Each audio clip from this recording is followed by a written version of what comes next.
Well, hello, my friends. Welcome to the Mighty Viper. This is going to be part 2 of training Ukrainian fighter pilots, or just anybody who wants to learn the Viper, connect with their Viper a little bit more, some quality time with the Fighting Falcon here, as some might call it. But we're sitting on the runway here in Nevada, and I'm just going to talk to you about some finer points of the takeoff. So we've talked about the cockpit in part 1. Now here we are in part 2. This is a series, so there'll be a part 3 as well. Stay to the end of this video because there might be a dogfight thrown in at the end. I'm known to do that when I wear the short shorts. I got to throw in a dogfight. You guys know how it goes. But for me, it's a lot of it with the Viper is about connecting to the Viper like it's an extension of your body. So I'm going to talk to you kind of like this is an extension of my body as I'm flying throughout this takeoff. We'll do a lower takeoff where I hold it over the deck, probably about 20 feet or so, and then rage to about 450 knots, and then just rip it up towards the sky, just because it's fun. And then when you roll over on your belly, you got to look back at the earth. That's a requirement. That's a rule. So let's do that, and then I'll do some basically handling characteristics, some things I learned about the Viper that'll help these Ukrainian fighter pilots, or just anybody who's stepping into the Viper in DCS. So quick scan prior to takeoff, just make sure everything's looking good. I love the stick, just like seeing that how it moves in DCS just makes me happy. I wish that my stick actually only moved that little small amount, because it's just so easy to control. I don't know how to explain it, but it kind of is more intuitive and more of a connection to your body when the stick doesn't move as much. So I liked that in the F-16 compared to the F-15E. And then F-15E video is out as well, so check that out. There'll be some dogfights on that with the F-15E going up on Patreon. So just go to Max Afterburner Patreon and you will see some dogfights with the Viper and the F-15E. Oh yeah, and then if you want to support and rock a shirt, maxafterburner.co. With that said, let's roll.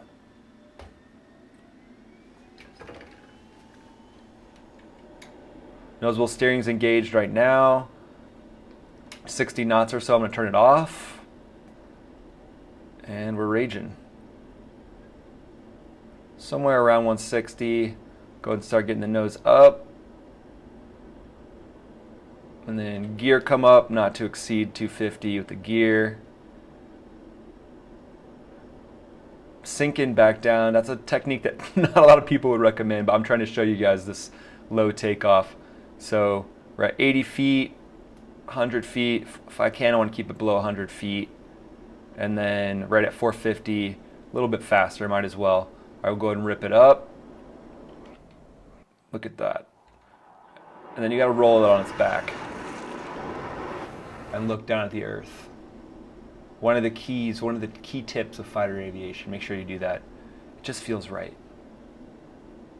Just love how maneuverable that is. So as you can see there, I held it off the deck, right at about 100 feet, get to 450, and then rip it up. And that's a great way to avoid threats. So for now, we'll go ahead and do what's called a split S, just to go over some more of the handling characteristics. I want at least 5,000 feet underneath me. I've got 6,000 right now. Let's get to 450. And again, the big thing is boots. Right now, boots are on the horizon. And when I roll, let's get back to 450. Come on, Nia, what are you doing? Getting slow? Speed is life. Carry a few extra knots for mom and dad. That's always a good technique. All right, so underneath me, I got 9,000 feet. I'm feeling pretty good about this. We're at 460, catch it at 450. All right, so roll right there. You want to shack that horizon and then get to about, I'd say like a 6G pull here. Just hold the 6Gs. And then dish it out to where plug it back into burner and try to just kind of get to around 450. Again, the thing that I really enjoy about the Viper is the way that you can be aggressive with it. So if I'm training anybody to fly this thing, I'm going to train you to be aggressive because you can be. And now we got, looks to be like an A10 or something up there. Let's go ahead and just do a rejoin on him. He's going to be slow. So this would be like rejoin with a slow aircraft. He's probably doing like 300. So we don't want to get too slow. He's actually doing a little slower than that.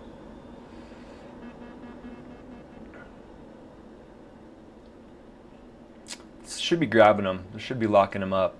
But we'll keep going in for the rejoin. The key with rejoins, guys, is not being too far down in the hole. Okay, good. We got a good lock on him.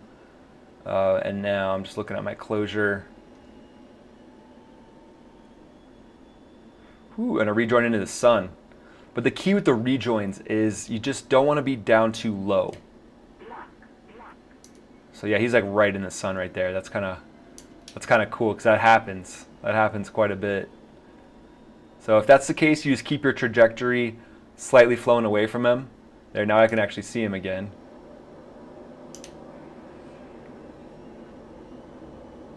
And then you just play it out to not lose too much energy and not be down too low. So I'm putting him kind of in that crux in between the HUD and the frame there, the frame of the canopy, where I'm just kind of holding him. And I'm not down too low in the hole, because then you could be really low altitude and in a position where you'd hit a mountain or something like that. So this lesson turned into like a de facto like handling characteristic rejoin on an A10. I like doing just random things, seeing what happens, seeing what pops up in DCS, and then doing that rejoin. So let's tuck it in here into fingertip if we can, get a little bit closer. Give me a comment below if you want me to start flying the A10 and breaking down the A10. I would love to do that.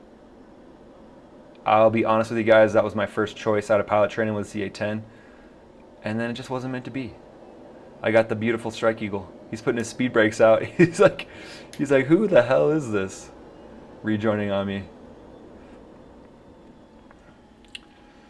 And this is just good for just like overall like fundamentals of, you know, just maneuvering your aircraft. So a lot of the initial missions that these Ukrainian fighter pilots will do in the Viper will be something like this, where you're basically flying some close trail, just getting to know the jet, getting to know, you know, what it has to offer as far as handling goes.